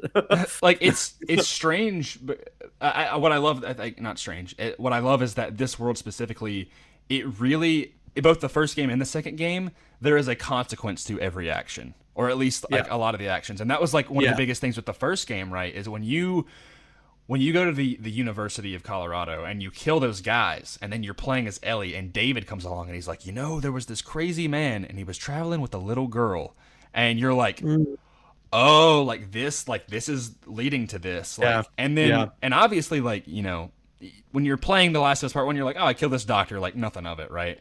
And then it's 5 years later and you're like, oh, there was an action to that, right? And I'm glad that they put you in the shoes of Joel in that moment, because originally I believe it was Neil Druckmann was saying that the reason Abby was going to be exist is that, or whoever character it was that when Joel and Tommy, during that 20-year gap between Sarah's death and the beginning of Last of Us 1, that when they were like scavengers or hunters, they would have killed some people and basically this person would have gone after them. And I'm like, I would have hated that. Like, I don't think I would have gotten on board with that specifically because like I didn't live through that moment playing the first game. Like, I played those games pretty much back to back, like you said, Caboose, kind of like experiencing it all as one whole. And so maybe that's why it feels a lot more connected to me. It's so much fresher on my mind.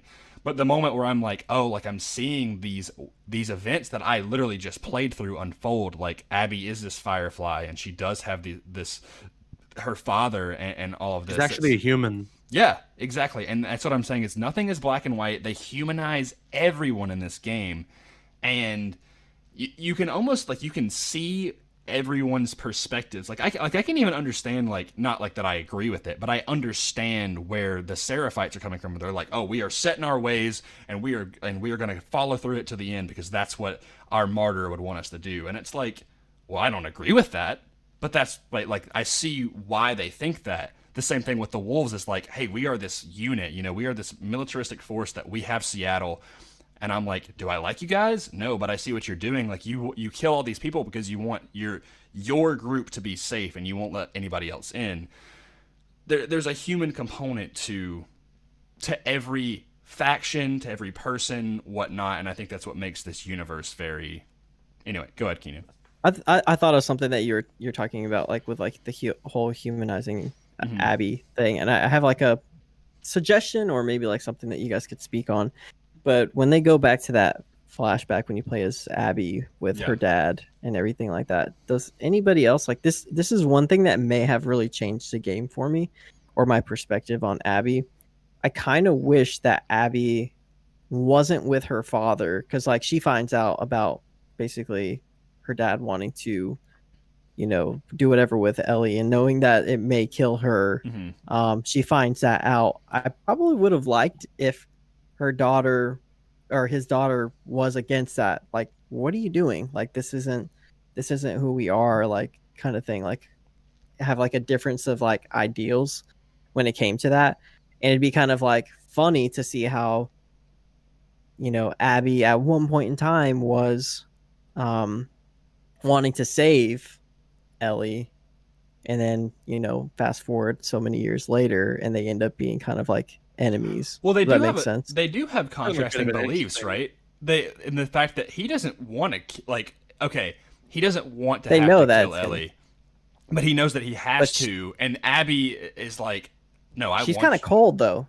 Yeah, she's kind of like cold. Like, I think it would have been better a little bit like the reverse, where like, I mean, the doctor, like, obviously he wants to do it either way, even though he's like, this is gonna suck, but it's gonna serve a better cause for everyone. Yeah. Yeah, and then Abby's just like, yeah, you should do it, kind of thing. You know what's interesting too? Tell me, I don't know if any of you guys found it, but apparently there was a note that mentions what the like actual success rate of the operation would have been, and it apparently was very low. Ooh. I didn't find this note. On that one. I didn't find this note either, but that was something that I always speculated on, where I'm like, how did they know this will work? That they're like, they're just gonna just happily kill this girl, like, and then be like, didn't. It's like, yeah. Yeah, so They were I don't so know, quick to jump the gun. People were mentioning in my chat that there was apparently a note that essentially mentioned like, hey, the survival rate of this operation, or not the survival rate, but the success rate of the operation is like extremely low. And so it almost could have been a situation where even if Joel was okay with it and let them do it, she could have just died for nothing. That's strange. That was the whole Joel's kind of like point, I guess. I mean, either way, he wouldn't have let it go through. I just like go back to that point of Abby and like humanizing her. I probably would have liked her a little bit more if she had fought for Ellie.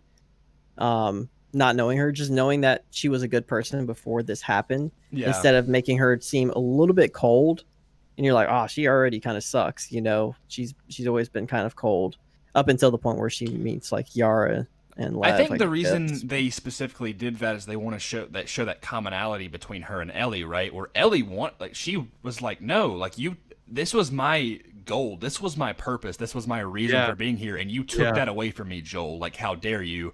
And it's a good point. And and so it's like, they both would have done it if Abby had that immunity, and I'm sure the doctor wouldn't have, even if she wanted it, I don't think he would have killed her. I don't know. Yeah, It's very that's like interesting. that's a point in the story too, though. Yeah.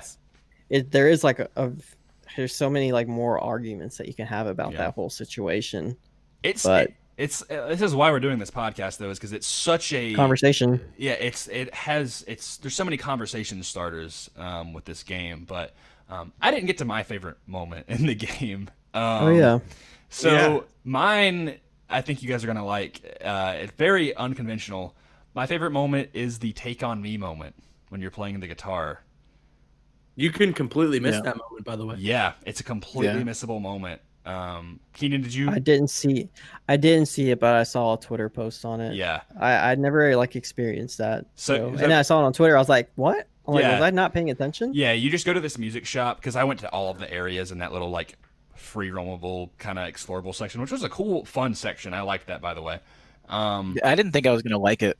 I was like, I thought the entire Yeah, I got game was worried going to be too. like that, and I'm like, I'm never It's getting gonna through be this game. Yeah. I'm like, here I'm we like, is go. this Red Dead 2 all over again? Here's 100 Yeah. hours of this game. yeah, But boring game. Oh my god, shut up. God of War's trash. I'm kidding. It's not. Yeah. I like God of War 2. Like Red Dead Redemption poo. Okay. Okay, well, this is The Last of Us 2. Sorry. Yeah, it's the ass of a shark poo. Shut up. Yeah.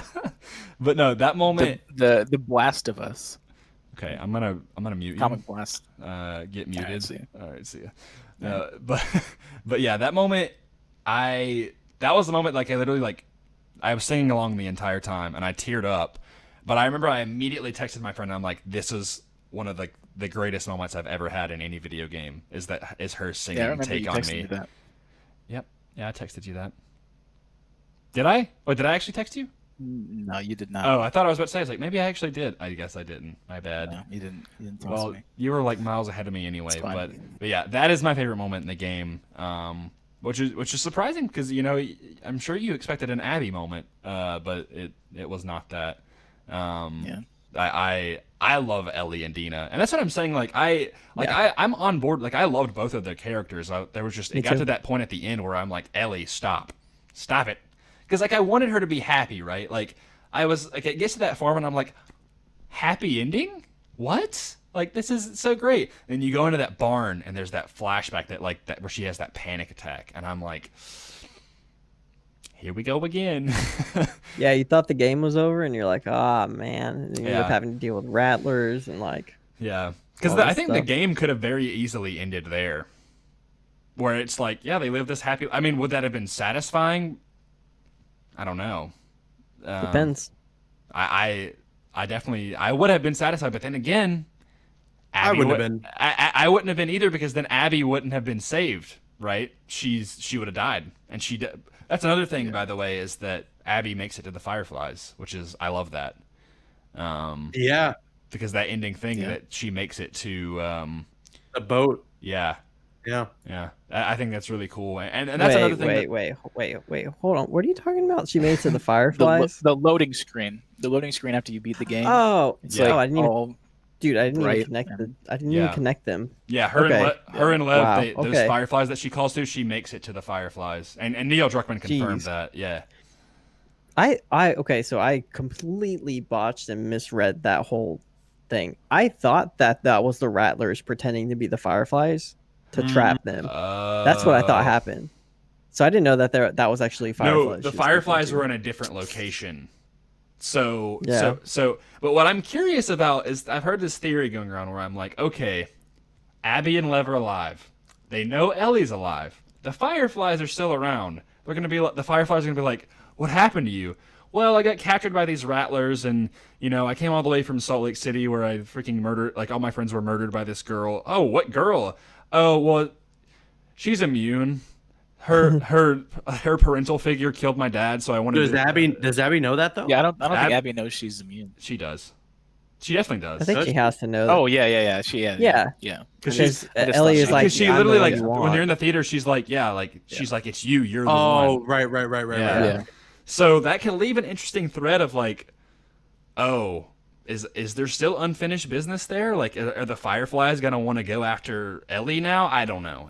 I feel like with the way I- that the game ends, and with the way that like it was gonna end before Ellie had initiated the fight, Abby was ready to be like, hey, here's a boat for you, here's a boat for me, I'm leaving. Bye-bye. You leave, let's go our Yeah. separate ways, let's let this be the end of our encounters. Yeah. You know, so I feel like after everything that had gone down, after they had gone through that really brutal fight, God, I man. feel like Abby probably, if she ran into the Fireflies, was just been like, hey, there were these people with the Rattlers, they're human traffickers, and they beat me up. You know, like she Yeah. probably would have just been over that cycle of revenge, and Yeah. and at that point of maybe not necessarily forgiveness, but the same sort of thing that Ellie was thinking of when she had let Abby go. Yeah. I don't know. That's the way that I interpret it. Yeah. All right. Can I go off on these No, you can't. these people? All right. We're wrapping up. All right. Okay. That was great. No, go for it. Go for it. But I want to go off on these clowns who have just completely baseless criticisms of this game. Yep. It's not really much of a theory. It's probably true, but I feel like all these people are gamergaters who don't like politics or women in their video games. There is that And- for sure. Yeah. There's a lot of conspiracies.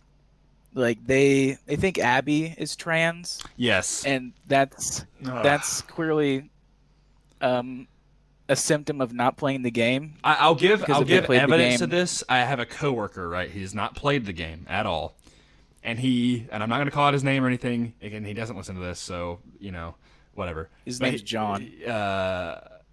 How do you know? I'm kidding. No, no. But what happened is, Doesn't like, I say remember more. my friend, he texted one of my friends, and he was like, "Yo, did you see the gay sex scene?" And Oh my God. and I was like, Yeah, that and he that was was like, the one that I was gonna bring up. he was like, "What?" He's like, "There's no gay sex scene." He's like, "No, like there's like the trans dude, right?" Is like, and I was like, "What? Like, no." Anyway, that's the whole thing. I was like, and they're like, "Yeah, Yeah. this game is so like political and toxic and bleh, whatever." I'm like, Yeah. Okay. Yeah, if they played the game, they'd know that Lev is the trans character. yeah, But the conspiracy around the sex scene is going to get a bit R-rated.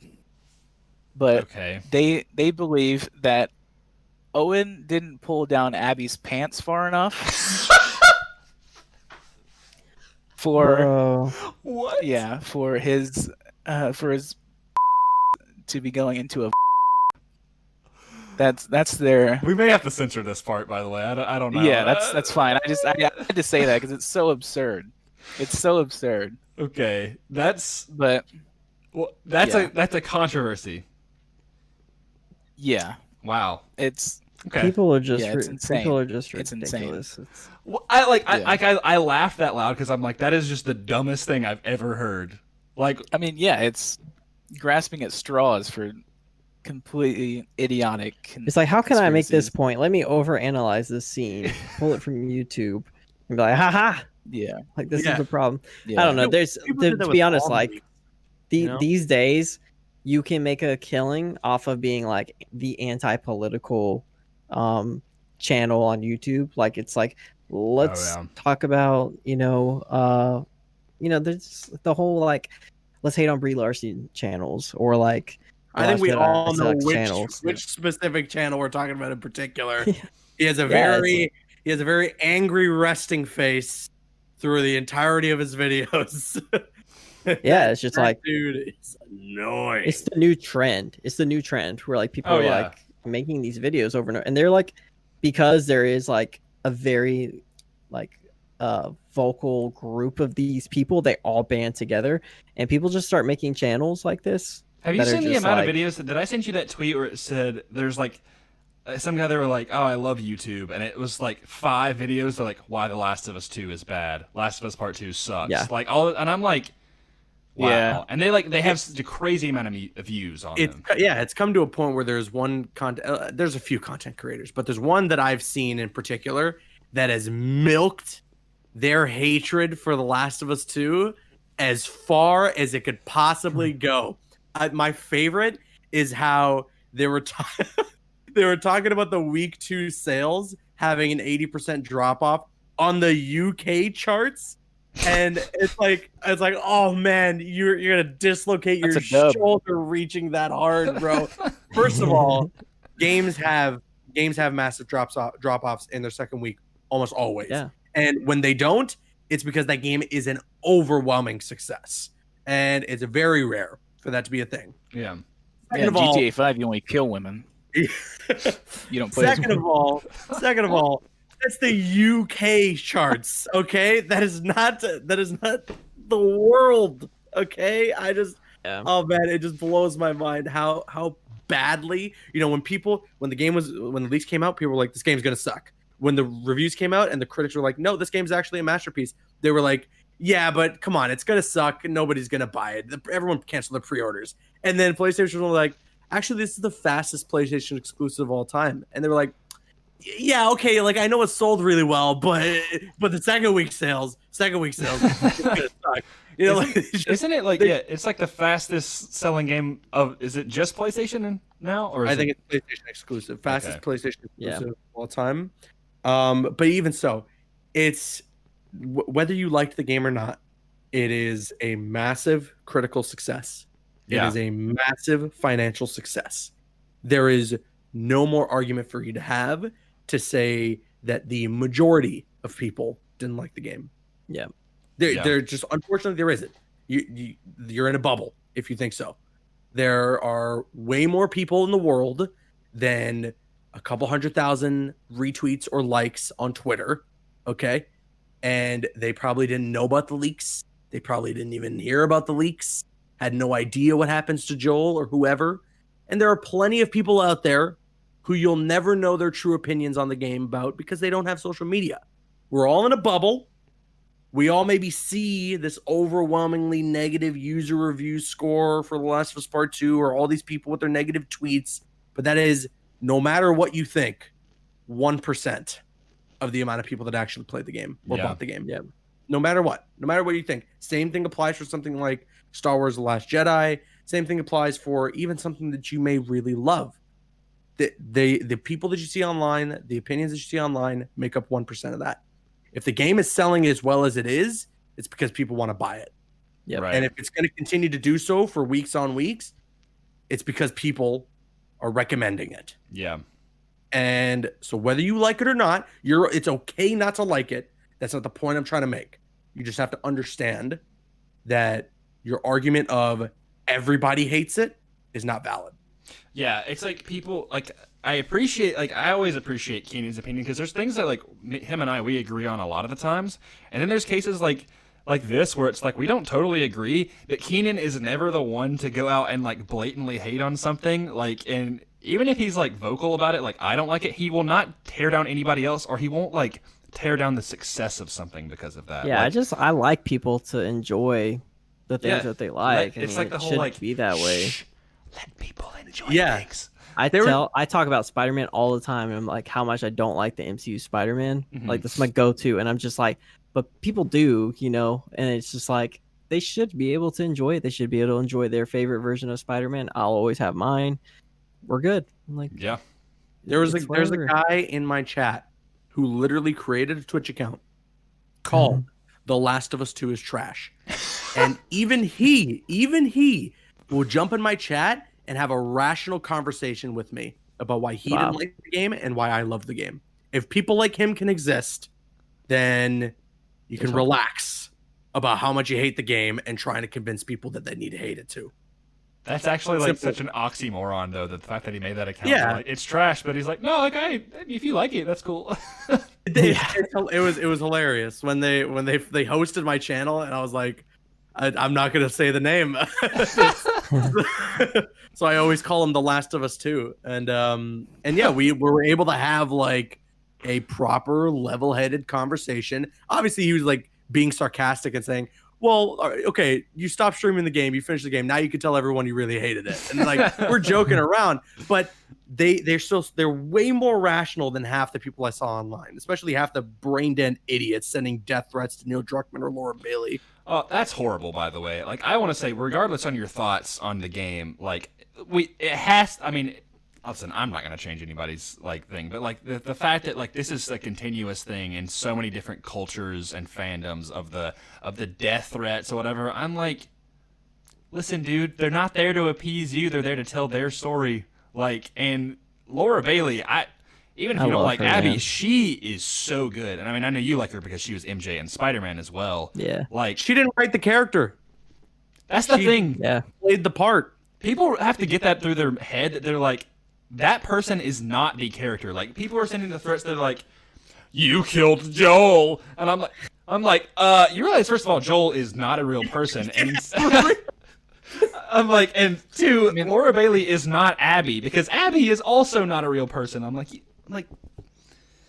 it's just. I think all they jokes know aside, that. her acting They was just great. don't care. Yeah, because so some people keep saying, "Oh, they're just too stupid," and I disagree with that point because they have enough brain cells left up there to know this is the actress who plays Abby. This is her Instagram. I'm going to DM her. If they have enough to know that, they should have enough brain cells to understand that this actress is not the character. The character doesn't exist in real life, and Joel didn't actually die because he doesn't actually exist in real life either. So if they were able to understand everything leading up to messaging Laura Bailey, then they were able to understand that they're just terrible people. Yeah. Yep. They know exactly what they're doing. Yeah. So should we give a And- rating? Yeah. I was gonna go into another conspiracy, if that's okay. Okay. I'm Yeah, listening. we're about like 1:30, so yeah, spit that out and then we'll I mean, I got plenty of time. okay, perfect, thanks. Another little conspiracy they had was that Neil Druckmann put himself into the game, like he mocapped himself into the game as Manny to spit on them. spite the players. Yeah, Oh because he hates his audience. And another one that he mocapped himself as Owen during the sex scene. Wait, is And- that actually like genuinely Well, did he Yeah. actually though? Yeah, incredible? yeah. That's a conspiracy theory though. Like, Yeah. Incredible. Wow, the internet never ceases to amaze me. Yeah. Beautiful. And like, just I hope they understand that all art is political in some form. And if you didn't everything realize is that, political. if you didn't realize Yeah. that, you weren't paying attention, buddy. Simple as that. Yeah. If you are talking about, oh, why do we always have to inject politics into my games? Then you weren't paying attention to the games you were playing a couple of years back. All right. Yeah. Halo's political. Yeah. Like Halo's Call of Duty games have been very political. Yeah. Okay. There've been I mean, politics. yeah, it's literally there's a war. The war is inherently Like, political. These our games have been political for a very long time.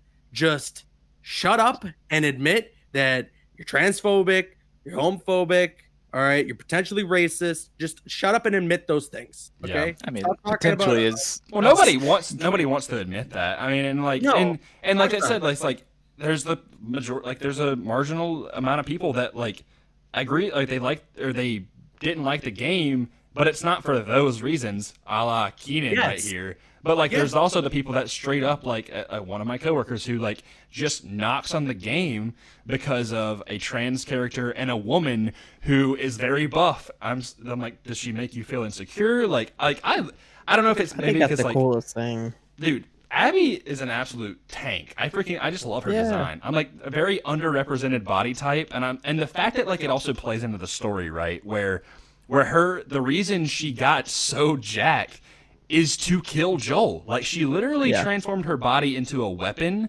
And this is I didn't come up with this theory. Another thing that Greg Miller from Kind of Funny did, but I want to take that great point that she trained herself to just become this monster killer. She's like a UFC fighter. Right. Yeah. Like, that's her body type Yeah. or build. And that's also another thing that's like really heartbreaking to me is at the end of the game when you just like, oh, she's lost all the gains. Like, I mean, she's So still like, finally an even fight. yeah, I know. I'm like, okay. I well, mean, she's- really, like I'm like, I'm sorry, but like, Abby Abby would have killed her in a fist fight. I'm Yeah. sorry.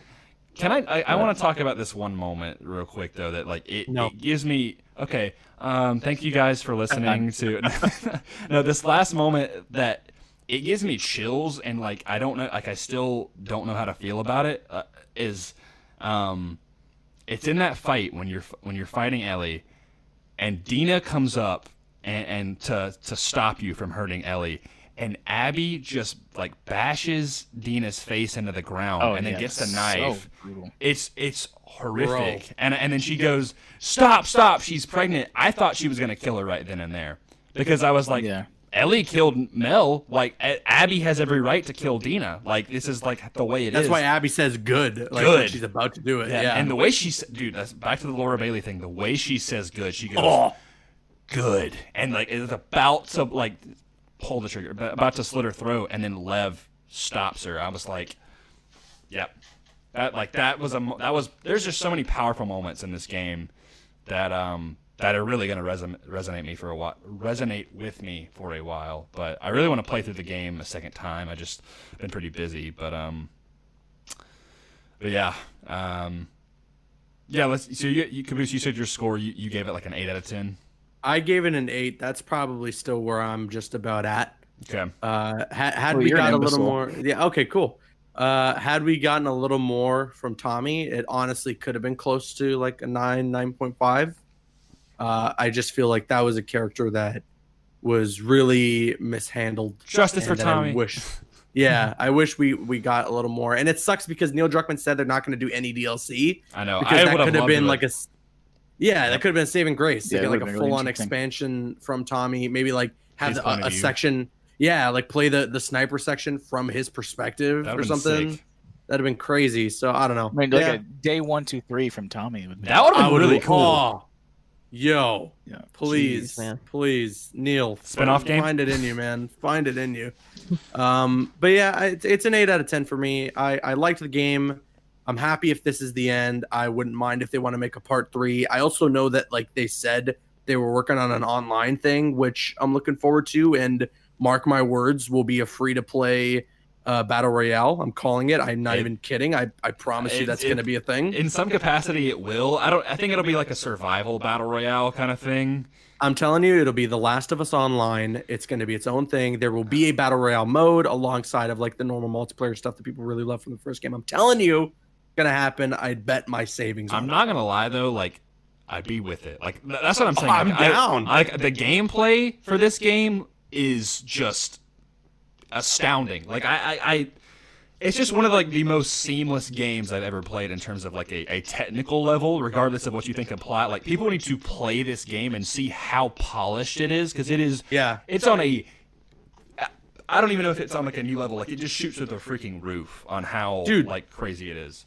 Imagine a Last of Us battle royale where it's like almost entirely relying on you being like stealth. Like you have to really rely on your stealth. There's like clickers and infected dude. involved. Like, dude, I'm telling you, I would be about it. I'd be about it. I whatever they're working on, because they said they're working on something for online with The Last of Us. I'm looking forward to. Yeah, I'm down with it. This is kind of a tentative score, but I think for me it's like a 9.5 out of 10 for me. But obviously that's just because, as Keenan said, it really hit all the marks for me. And there was only a few moments that I thought like I could change, but it's not. It's just such a nitpicky thing that I'm like that. I'd really have to like go through and be like, yeah, I didn't really like that. I'd change that a little bit and whatnot, and maybe I'd put this here and here. But for the most part, like the entirety of the story they tell is just beautiful from beginning to end to me, and I love it. It'll probably go down as one of my favorite games of all time, no doubt. Keenan, what's your score? Yeah, I'm probably like more at a 6.5 out of 10. Holy moly. And Big rip, dude. the reason, let me just say this. I thought up until like all the way through Ellie's the first half of the game, to me it was like a 10 out of 10 because I had so much fun up until that point. And like 6.5, I'm not saying the game sucks. Like I'm just saying like it was average for me. That's just the way I see it. But yeah, I mean, all of Ellie's stuff was great, and I hate that I wasn't able to like connect with Abby the way other people were. There was just some sort of disconnect there. And then technically, like everybody said, gameplay, a lot of fun. Even if I was playing as Abby, when it came down to like killing people and killing like the infected, had a blast doing that. God, we're a bunch of psychopaths. Actually, I had probably more fun playing as Abby than Ellie when it came to like just combat and being creative, and her weapons were great and stuff like that.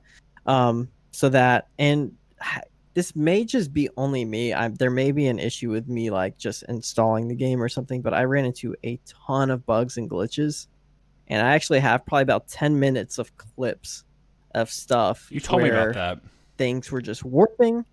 Things were just like standing in like straight poses and floating around during cutscenes like this, and just like I have so many clips, and it may be a problem on my end. I've had issues where like one time my power went out playing like while installing Red Dead Redemption, and because that happened while the installation was happening and then it resumed, there was so many issues with that.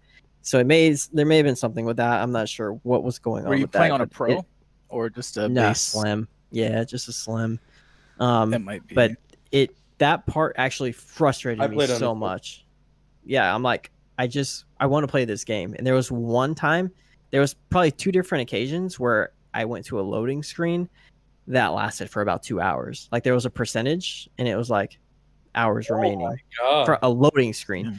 So I was like, I definitely had some sort of issues. Yeah, I don't know why. That's crazy. It could be my PlayStation. I I'm didn't not have sure. any of those issues. Yeah, from what I've heard, everyone was just like, yeah, the game's flawless, like seamless, runs well.